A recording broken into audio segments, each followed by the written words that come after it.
सभी साधकों को हमारा प्रणिपात है। सबसे पहले श्री अग्रवाल जी के अत्यंत उत्साह देने वाले शब्दों के लिए सारे सहयोगी की तरफ से मैं उनका आभार मानती हूँ।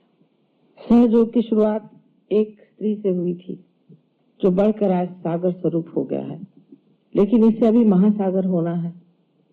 इसी महानगर में ये महासागर हो सकता है, ऐसा अब मुझे पूर्ण विश्वास हो गया है। आज आपको मैं सहयोग की उपादेयता तथा कुंडलिनी के जागरण से मनुष्य को क्या लाभ होता है वो बताना चाहते हैं। माँ का स्वरूप ऐसा ही होता है कि अगर आपको कोई कड़वी चीज देनी हो तो उस पे मिठाई का लेपन कर देना पड़ता है, किंतु सहयोग ऐसी चीज नहीं। सहयोग पे लेपन भी मिठाई का है और उसका अंतर्भाग तो बहुत ही सुंदर है। सहयोग जैसे आपने जाना है, सहज, सह माने आपके साथ पैदा हुआ, ऐसा जो योग का आपका जन्मसिद्ध हक है वो आपको प्राप्त होना चाहिए।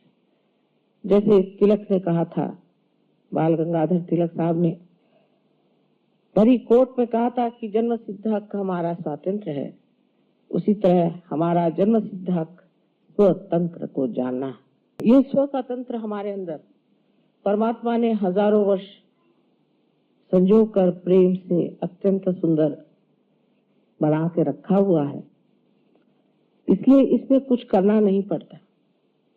सिर्फ कुंडलिनी का जागरण होकर आपका जब संबंध इस चराचर में फैली हुई परमात्मा की प्रेम की सृष्टि से, उनके प्रेम की शक्ति से एकाकार हो जाती है, तब योग साध्य होता है। और उसी से जो कुछ भी आज तक वर्णित किया गया है, जो जो संतों ने वर्णित किया हुआ है, जो मार्क्स ने कहा, जो बड़े बड़े तत्ववेत्ताओं ने कहा, उस परमात्मा के साम्राज्य की आपको प्राप्ति हो जाती है। ये सब कुछ आप ही के अंदर स्थित जो सुंदर रचना है उससे घटित होता है। आज आपसे मैं, जैसा कि इन्होंने बताया था, कुंडलिनी के माध्यम से हम कैसे नानाविध लाभ उठाते हैं उसके बारे में बताऊंगी। और दूसरी बात,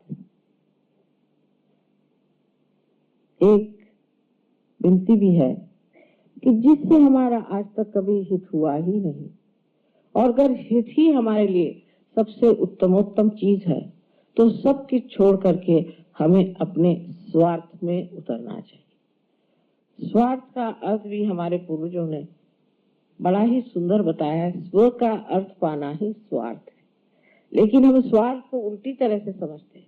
जिसने स्व का अर्थ पा लिया वो स्वार्थ हो गया, और स्वार्थ पाते ही जो कुछ स्वयं के लिए हितकारी है वो तो होता ही है, और स्वयं से निगडित जो सब कुछ है उसका भी हित हो जाता है।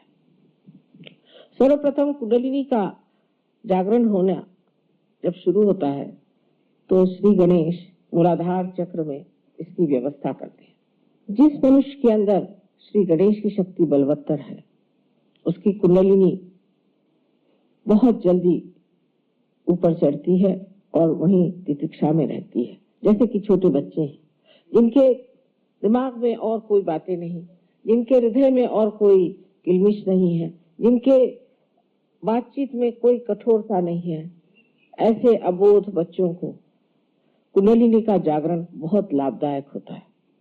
और ऐसे लाभप्रद चीज को पाने के बाद ये बच्चे दुनिया के बहुत सी गंदी चीजों से अपने आप अछूते हो जाते हैं। वो गलत रास्ते पे जा ही नहीं सकते। वो अपने को दुख देने वाली या समाज को दुख देने वाली कोई सी भी क्रिया कर ही नहीं सकते। उनका उधर मन ही नहीं जाता। वो सबके प्रति अत्यंत विनम्र और आदर युक्त होते हैं। किसी का भी वो अपमान नहीं करते, किसी को वो दुख नहीं देते, किसी को वो तकलीफ नहीं देते। सारी चीजों के और उनकी दृष्टि अत्यंत शुद्ध और निर्मल होती है।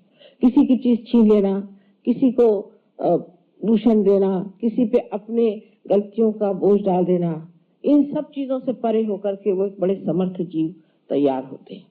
और वो समर्थता ऐसी है कि उसमें वो अगर कोई गलत चीज देखते हैं तब भी एकदम पूरी सीना तान करके जो बात कहनी पड़ती कह देते हैं। इसका उदाहरण मैं, हमारी जो नातिन है, छोटी सी थी, एक 5 वर्ष की, तब वो लोग, उनके माता पिता उन्हें लद्दाख ले गए।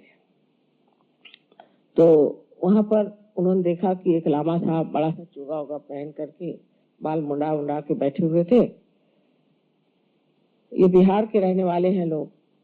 तो जब उन्होंने देखा कि सब लोग जा करके इन महात्मा जी के पैर छू रहे और माँ बाप भी संकोचवश जाके उनके पांव छूने लग गए, तब उनसे रहा नहीं गया। छोटी सी थी, जा करके उन्होंने अपने हाथ ऐसे किए और वो एक टीले पे बैठे तो उनकी और ऐसी गर्दन करके कहते हैं कि सर मुंडाकर और ये चोला पहनकर आप सबसे पैर छुआ रहे हैं, आप पार तो नहीं है। 5 साल की उम्र में उन्होंने उनको सुना दिया। ऐसे मुझे याद है कि एक बार बड़े महान जो हमारे यहाँ महर्षि रमन हो गए हैं, उनके 100 साल की वर्षगांठ पर मुझे लोगों ने अपने यहाँ अतिथि बुलाया था। उस वक्त मैं बैठी हुई थी मंच पर और सामने की रो में मेरी दूसरी नातिन बैठी हुई थी। तो वहां से मेरे पास एक साहब बैठे थे, बड़ा सा चोगा पहन करके, और वो वहां के बड़े पंडित माने जाते थे, मुंबई के बड़े भारी पंडित और बड़े आचार्य माने जाते थे। वहां से खड़े होकर कहती है, नानी ये जो मैक्सी पहन के बैठा है इसको भगाओ, इससे इतनी गर्मी आ रही, हम लोग यहाँ बैठ नहीं पाएंगे। और उस माहौल में बहुत से जो भी बैठे थे वो भी क्या, उन्होंने भी हाथ हिलाया यूं यूं करके कि हाँ भी बड़ी गर्मी आ रही है, इनको यहाँ से हटाओ। इसमें यह समझना चाहिए कि वो बच्चे जो कि अत्यंत विनम्र है, इतने सत्य प्रिय होते हैं कि जब देखते हैं कि असत्य को मंच पे बिठा दिया गया और सबके ऊपर उनका असर आ रहा है तो वो खड़े हो जाते हैं। इस प्रकार उनमें धर्म की दृष्टि आ जाती है कि जहां भी अधर्म होता है वहां वो खड़े हो जाते हैं। ये तो गणेश तत्व में जब आप भी जागते हैं तो आप भी एक बालक जैसे हो जाते हैं। ईसा मसीह ने कहा था कि परमात्मा के साम्राज्य में आने के लिए आपको बालक जैसे होना चाहिए, अबोधित आनी चाहिए। सारी चालाकी, होशियारी, ये सब एक क्षण में ही विलीन हो जाती। तभी कुंडलिनी जागृत होती जब आपके अंदर गणेश जागृत होते हैं, और गणेश जागृत होकर के अपनी माँ की लज्जा रक्षा करते हैं, और तब कुंडलिनी उनके आदेश से ही जागृत हो जाती है। अब जब कुंडलिनी उठ करके आपके स्वादिष्ठान चक्र में आती है तो आपके अंदर एक नया संसार बसने लग जाता है। सौंदर्य दृष्टि आपकी बड़ी तीक्ष्ण हो जाती है। एक साहब मेरे पास आए, कहने मेरे पास नौकरी वोकरी नहीं, पार तो हो गया। तो मैंने कहा कि तुम इंटीरियर डेकोरेशन का काम क्यों नहीं करते? वो कहा भाई मुझे तो लकड़ी, कौन सी लकड़ी क्या ये मालूम नहीं, मैं इंटीरियर डेकोरेशन क्या करूं? मैंने कहा तुम करो तो सही। उन्होंने इंटीरियर डेकोरेशन किया, उसमें लाखोंपति हो गए। मैंने कहा सिर्फ जिस वक्त आप कोई चीज को, किसी भी सौंदर्यवान चीज को आप बनाने जाते हैं तो सिर्फ उसकी आप चैतन्य लहरियां देखिए। अगर उसमें से चैतन्य की लहरियां आ रही हैं तो समझ लेना चीज बन गई, और अगर नहीं आ रही है तो उसको मत बनाना। पर उनको बड़ा आश्चर्य हुआ कि वो बनाते गए और चीज सुंदर ही बनती गई। कहीं भी वाइब्रेशन ने उन्हें रोका, कहीं भी उनको ऐसा नहीं लगा कि यहाँ गर्मी आ रही है, यहाँ कोई तकलीफ हो रही है। यह सौंदर्य दृष्टि कभी कभी इस तरह से विकसित होती है कि जो लोग कभी भी कविता नहीं लिखते थे, गणितज्ञ हैं, कभी जन्म में कविता क्या उनको मालूम नहीं, वो ऐसी सुंदर काव्य रचना करते हैं कि देखते ही बनता है। जिन्होंने कभी भी हाथ में कुंचली नहीं ली, कुछ भी उन्होंने चित्रित नहीं किया, वो ऐसी सुंदर आकृतियां और ऐसे सुंदर विषय पर इतने शुभदायी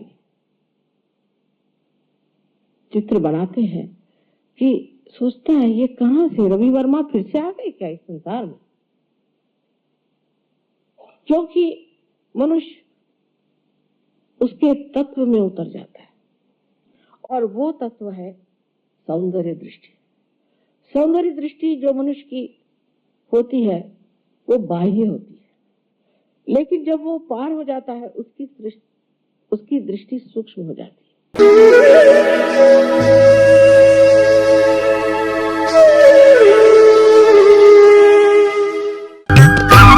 सब्सक्राइब कीजिए कुंडलिनी जागरण को और प्रेस कीजिए बेल आइकन को, जिससे कि आपको मिल सके हमारी लेटेस्ट वीडियो सबसे पहले।